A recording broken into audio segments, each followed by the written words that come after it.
Extra attacker is on for the Lancers with half a minute to go in the period. Out front, Pierce shoots, he scores! Came to the point, Braun lets one go, deflected toward the net. Oh, grab, and another save by Cluster, sprawling on his side. This is the Anaheim Ducks High School Hockey League Weekly Report. I'm Andy Dickerson. Only a 3-game slate in Week 10, starting with an interdivisional crossover matchup between Villa Park and Orange Lutheran. Spartans get to this loose puck on the other end, though. Frosch makes a save, he tries to cover it up, and eventually gets track it down. Instead, it's the Lancers who gain control. Kicked away into the near boards. Controlled here by Jacob Heller. Into the middle is a shot on net by Knutson. Save, rebound. Chow out there, and he knocked that one away from Pierce as well. His skates have been, his ability to get in the right position has been awesome until now. Until now. And there's the jinx. That one gets through Chow. Top teams from each division play each other. I think if barring a shift around and adding more teams, as I pause here. Totola, coast to coast, and he flips it over the left arm of Chow. Their attacker is on for the Lancers with half a minute to go in the period. Out front, Pierce shoots, he scores! Great matchup. Capo United, obviously we know their last season, a great season. Backhander here by Heller, he missed 30. That was the time. Early game for the Trojans. Artizone over. Yeah. Shot, score! Nail Artizone over to Parker Breakbill. What they wanted. They want to compete for a championship and be in that championship game. Big save out front. Another one by Chow, who couldn't hold on to the rebound. Was from the pack early in the season. Young Artizone scores. Wow. Well, he made that call simple. 3 players registered 3 points each as the Lancers' balanced attack was too much for the Spartans to handle. Next up was a Trinity League varsity D3 game between Mater Dei and Servite. Now they bring it to the ice for the first time. Logan Harris moves in. Backhander kick save by Cluster. Deep into the offensive zone, but Austin Spain was there. Had it knocked away. Cross out front. Shoots, scores! Luke Cross on the takeaway. Wraps around, beats Ariza. 1-0 Friars. Johnson can't catch up to it. Duff has it. He's got Schulte in the slot. Shoots, scores!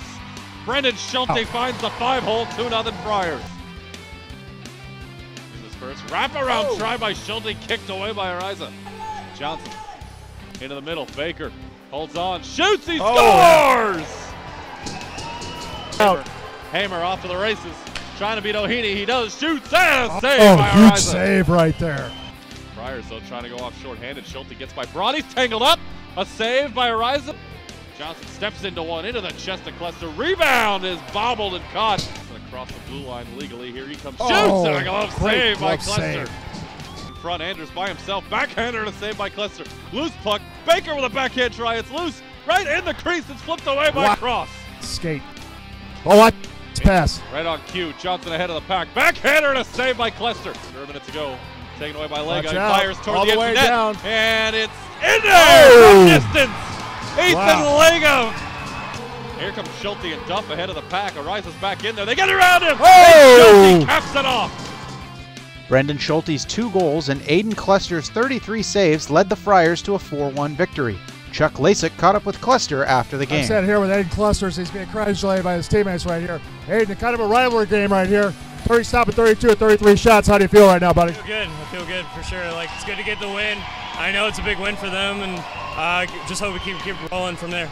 It seemed like your team was outplayed in the second period, but they basically relied on you. Did that keep you motivated during the third period, or what? Oh yeah, I wanted to keep it. I wanted to keep the win for sure. You know, close game. So I wanted to do everything I could for my team, and then they came up in the end of the third period where I could kind of go back. Congratulations, Aiden Clusters, our first star of the game. We'll let you get back and celebrate with your teammates. Thank you, sir. Thanks.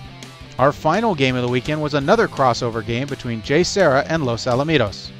Ahead of Santa Margarita for the number 2 spot. Cortana loses it in front. Backhander scores! No. Watch out, turnover.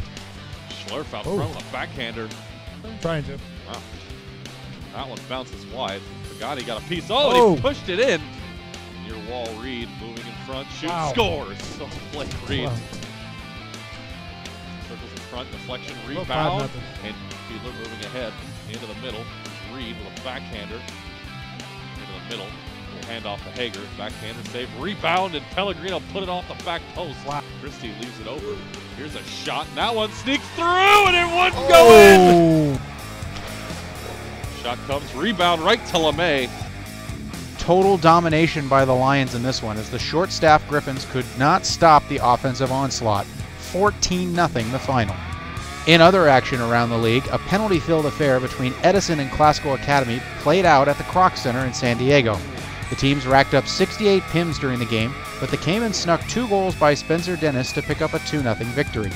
Ben Greenlee made 22 stops to earn the shutout. Meanwhile, at the UTC Icetown in La Jolla, the Coyotes absolutely manhandled the Tories of La Jolla Country Day, outshooting them 67-9. Were it not for Ethan Crick's 62 saves, the score would have been much worse than the final of 5-0. The Coyotes' number 2 team was similarly successful back in Anaheim as they downed the Chino Valley Flames 9-2. Wyatt Lippis led all scorers with 2 goals and 3 assists. This Saturday, cozy up in front of your computer as we'll have 6 games and 12 straight hours of coverage from the rinks at Anaheim Ice, starting with the D2 contest between Damien and La Jolla Country Day. The D2 action continues with the Stingrays and Griffins at noon, followed by our lone D3 game between the Braves and Eagles at 2 p.m. We'll finish the day with 3 straight crossover games as D1 squads JSerra, Orange Lutheran, and Santa Margarita take on D2 squads Villa Park, Capistrano United, and Upland Christian. As always, log on to blackdogenterprises.org to catch all of this exciting action. For the ADHSHL, I'm Andy Dickerson. So long.